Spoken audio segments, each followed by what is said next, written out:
नमस्कार, मी भाग्यश्री फाटक. मार्केट आणि मी हा सोप्या मराठीतून शेअर मार्केट समजावून सांगण्याचा माझा एक उपक्रम आहे. मार्केटमध्ये जी प्रत्येक गोष्ट घडत असते ना, त्याचा पॉझिटिव्ह आणि निगेटिव्ह दोन्ही प्रकारचा परिणाम असतो. यावेळेला पाऊस खूप झाला आहे, त्याचप्रमाणे पावसाला लवकर सुरुवातही झाली आहे. पावसाला लवकर सुरुवात झाली म्हणून blue star, Havells, symphony, Vadilal या सगळ्या शेअरवर त्याचा परिणाम झाला.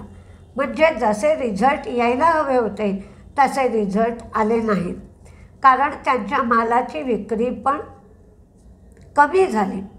पण त्याचा दुसरा परिणाम काय झाला, तर ऊसाचं उत्पादन चांगलं होईल ह्या असं वाटू लागलं. आता ऊसाचं उत्पादन समाधानकारक होणार तर तो साखरेचा साठा होईल, इन्व्हेंटरी होईल. आता सणावाराचा सीझन आहे, तर साखर उत्पादक, कस्टमर, शेतकरी सगळ्यांना योग्य होईल अशी उपाययोजना काढायला पाहिजे. काल कोर्टाने असं सांगितलं की इथेनॉल ब्लेंडिंग वगैरे थांबवलं जाणार नाही. इथेनॉलचं उत्पादन सुरूच ठेवलं जाईल आणि इथेनॉल तयार करावं की नाही याचा निर्णय विचारांती घेतला गेला आहे. त्यामुळे जी याचिका होती इथेनॉलच्या संबंधात ती फेटाळून लावली. आज म्हणून साखर उत्पादक कंपन्या ज्या होत्या त्या कंपन्यांचे शेअर तेजीत होते.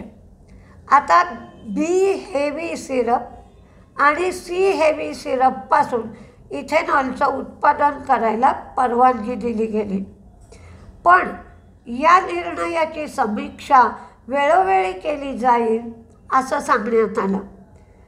जास्तीत जास्त 50 लाख टन एवढं साखरेचं उत्पादन होईल असा एक अंदाज आहे.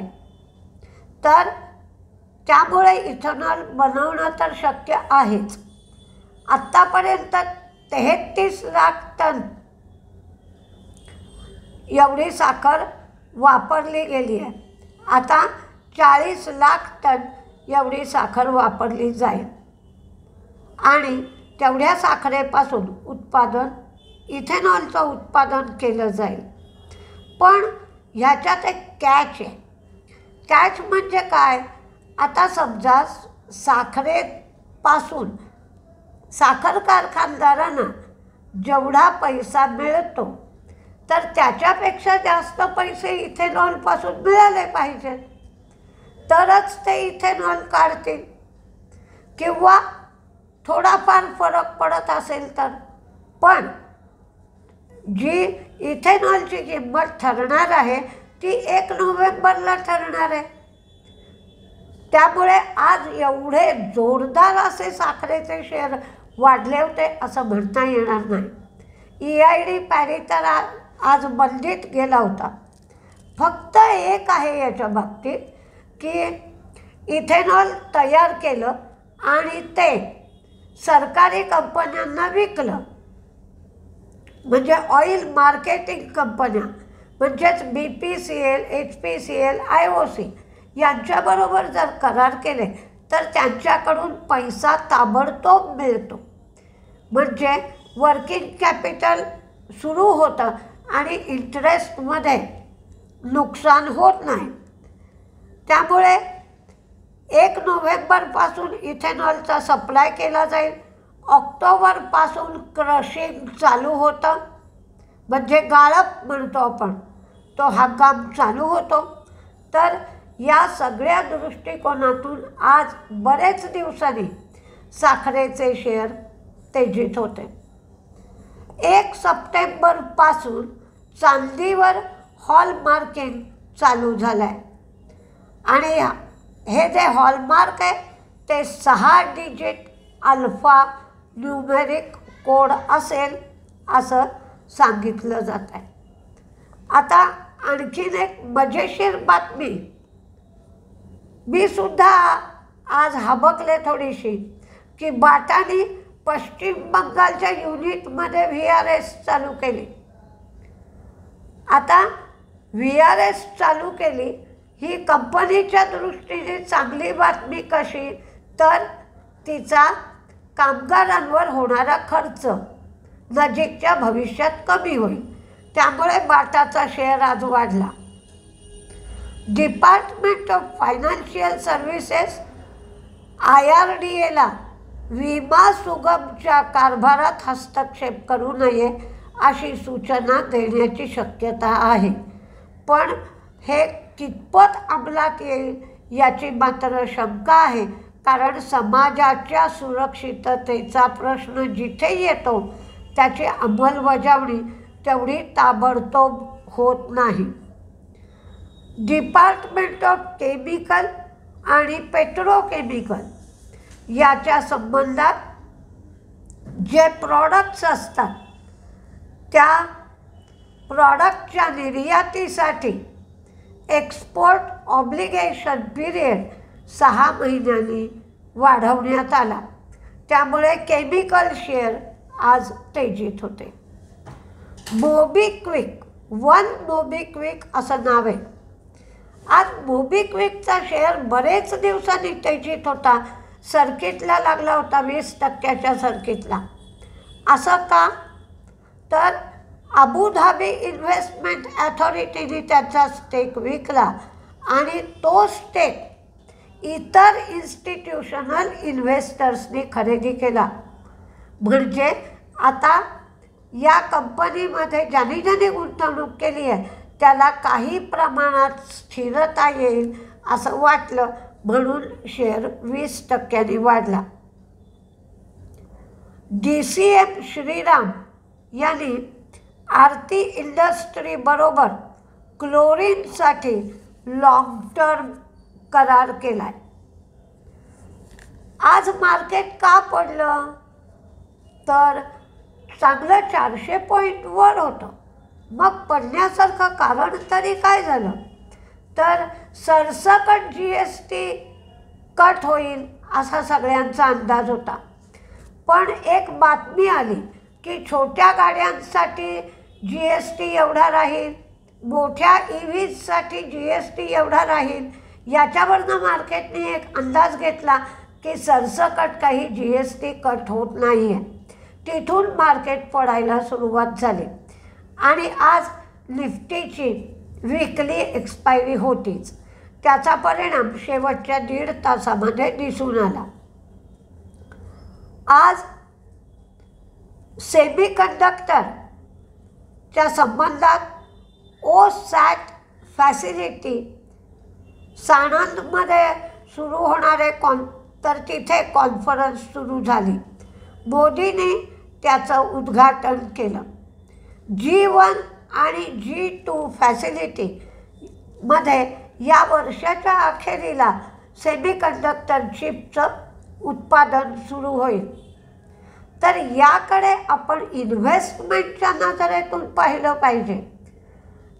3-4 वर्षांनी आत्ता सुरुवातीला हे शेअर स्वस्त मिळण्याची शक्यता आहे.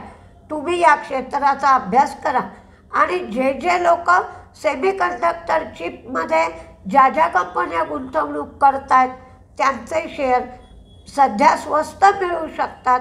तर तुम्हाला अभ्यास करायची संधी आहे. त्याप्रमाणे अभ्यास करा आणि अगदी थोड्या प्रमाणात गुंतवणूक करून तुम्ही ट्रायल घेऊ शकता.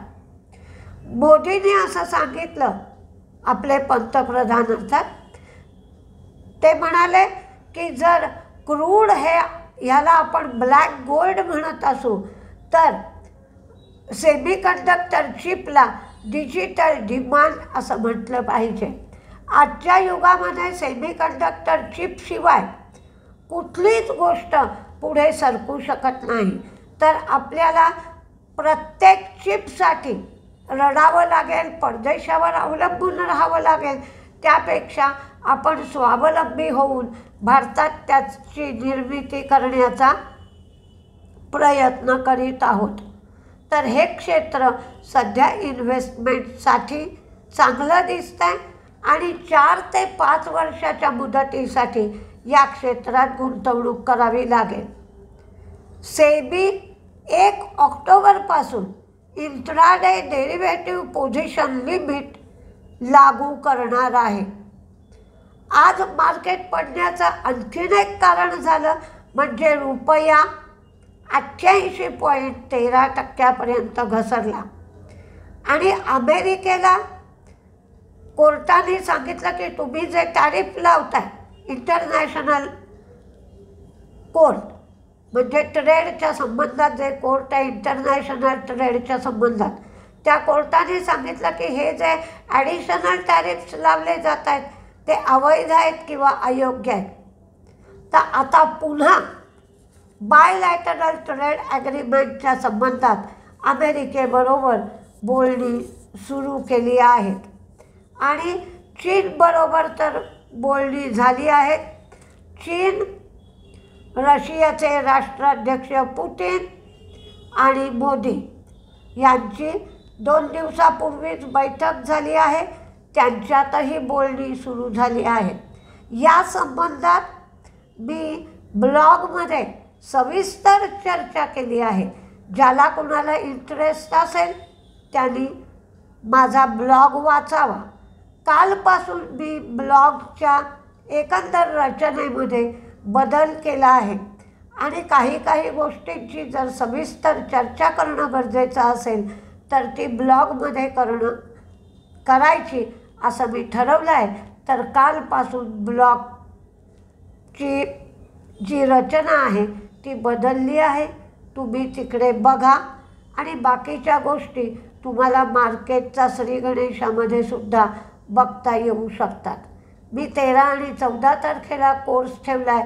ज्याला कोणाला कोर्सची चौकशी करायची असेल त्यांच्यासाठी मोबाईल नंबर 9699615507 9699615507 या नंबरवर तुम्ही कोर्सची चौकशी करू शकता.